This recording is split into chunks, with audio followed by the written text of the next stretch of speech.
This video will be a brief overview of my Stamina Nightblade. This build has proven timeless, being highly effective in open-world combat, with no meaningful changes in the past 3 years. That being said, this build works for my playstyle. This can easily be used as a base to be more properly married to your playstyle, whether that be as a melee ganker or a brawler blade.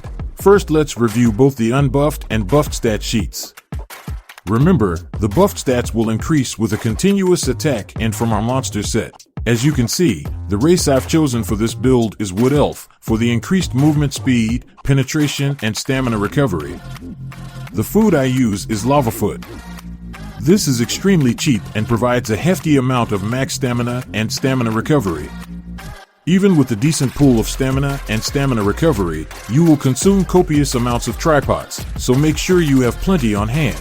Let's review the item sets.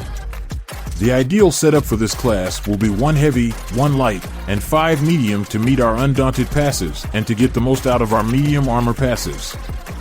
Further, your big pieces should be reinforced and small pieces well fitted.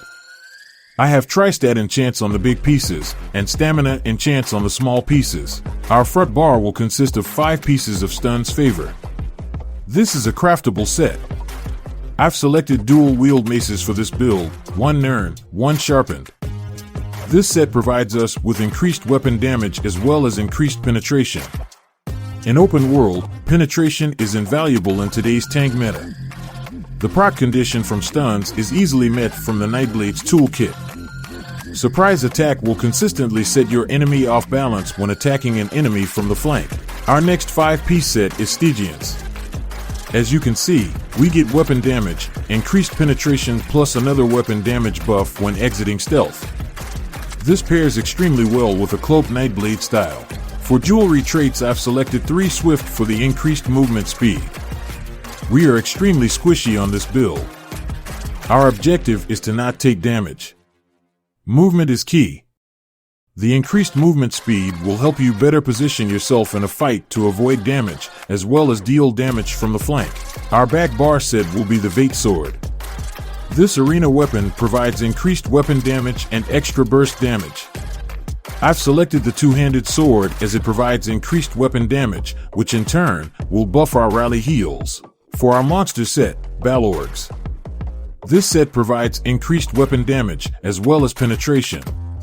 Typically, with the amount of penetration this build provides, you will not need to save up before using your ultimate to get the most out of Balorgs. However, some circumstances may require you to conserve your ultimate to burst down those extremely scared to die opponents. Next, we'll cover the skills I use on this build. On my front bar, I use Merciless Resolve, Vigor, Camo Hunter, Whirling Blades, and Surprise Attack. As the front bar ultimate, I'm using Incapacitating Strike. A tip regarding Merciless Resolve. The Nightblade burst of Incapacitating Strike followed by Merciless is extremely telegraphed. Opponents are conditioned to immediately dodge roll after being struck by an Incapacitating Strike. Consider waiting for them to complete their dodge roll before casting. The increased damage buff that Incapacitating Strike gives us, the 20%, is not conditioned on the next attack. We have time. Haste will cause you to miss many of your bow procs, which is our hardest hitting ability. Regarding Vigor, I like having heals on both bars. By putting this hot on our front bar, it will benefit from the increased weapon damage our front bar has, thus increasing our heals. Next, we'll review the back bar skills. Leeching Strikes, Rally, Cloak, Channeled Acceleration, and Shuffle. For our back bar ultimate, I use Shooting Star. A word of caution regarding Cloak. We have a finite amount of magic. Our only real source of regeneration while in combat is from potions. Be mindful when using this skill as it costs a significant amount of our magic pool. This small magic pool has also led to my decision to use Channeled Acceleration over Race Against Time. The uptime on Channeled is greatly increased as opposed to Race. These magic skills are expensive. We must be mindful to conserve this limited resource. Regarding Shooting Star, I've selected this ability and morph for a couple reasons. First, Shooting Star deals flame damage. As most builds you will encounter will be vampires, and since vampires take increased flame damage, this mitigates the difference in the damage between the harder hitting Ice Comet. Secondly, Shooting Star provides ultimate back per enemy you strike.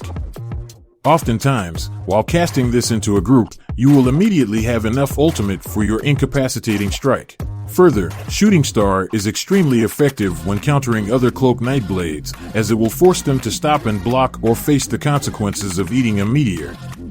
If this ability does not kill them in the initial strike, it will show us their location, allowing us to close the distance and finish the kill. Obviously, this is not an integral part of the build.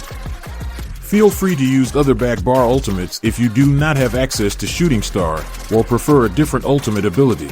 We'll wrap up this build video with some miscellaneous notes. You may have noticed I am a Vampire Stage 4 on this build. Now obviously the increased damage passive we receive from Stage 3 Vampire marries quite well with our Cloak Nightblade. The Sprint to Stealth passive you receive from being a Stage 4 Vampire not only allows you to elude attackers, but also enter the fight undetected, without burning your valuable magic pool.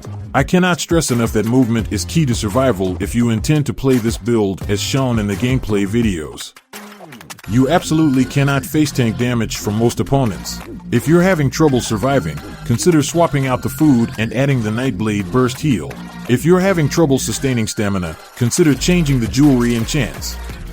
Even if you changed all three to stamina recovery, you will have plenty of damage to burn through most opponents. This concludes my brief review of the Stamina Nightblade I've been running for the past 3 years.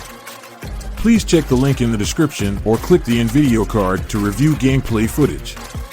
If you review my channel, all the Stamina Nightblade videos from the past few years are using this exact build. Thanks for watching. If you have further questions, please drop a comment and I'll be sure to respond.